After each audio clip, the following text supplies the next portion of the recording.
Nakarating si Jacob sa bahay ni Laban. Ika-29 na kabanata. Nagpatuloy si Jacob sa paglalakbay niya hanggang sa nakarating siya sa lupain ng mga taga-silangan.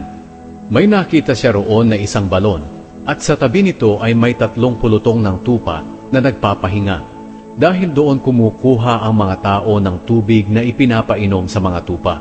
Ang balon na ito ay tinatakpan ng malaking bato. Iniipon muna ng mga pastol ang lahat ng tupa bago nila pagulungin ang batong nakatakip sa balon. Pagkatapos nilang painumin ang mga tupa, muli nilang tinatakpan ang balon. Ngayon nagtanong si Jacob sa mga pastol ng tupa, "Mga kaibigan, taga saan kayo?" Sumagot sila, "Taga Haran." Muling nagtanong si Jacob, "Kilala ba ninyo si Laban na apo ni Nahor?" Sumagot sila, "Oo, kilala namin." Nagpatuloy sa pagtatanong si Jacob, "Kumusta na ba siya?" Sumagot sila, "Mabuti naman. Tingnan mo, paparating ang anak niyang si Raquel dito, kasama ang kanilang mga tupa." Sinabi ni Jacob sa kanila, "Napakaaga pa at hindi pa oras para ipunin ang mga tupa. Mabuti sigurong painumin ninyo sila at muling ipastol."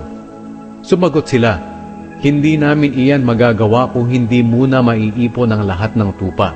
Kung nandito na ang lahat, doon pa lamang namin pagugulungin ang takip na bato para sila'y painumin." Nagsasalita pa si Jacob sa kanila nang dumating si Raquel na dala ang mga tupa ng kanyang ama, dahil siya ang nagbabantay sa mga ito. Pagkakita ni Jacob kay Raquel na anak ng tiyuhin niyang si Laban na kasama ang mga tupa, pumunta siya sa balon at pinagulong ang bato at pinainom ang mga tupa ng tiyuhin niyang si Laban. Pagkatapos, hinagkan niya si Raquel at napaiyak siya sa tuwa. Sinabi niya kay Raquel, "Anak ako ni Rebeka, kaya pamangkin ako ng iyong ama." Patakbong umuwi si Raquel at sinabi sa kanyang ama.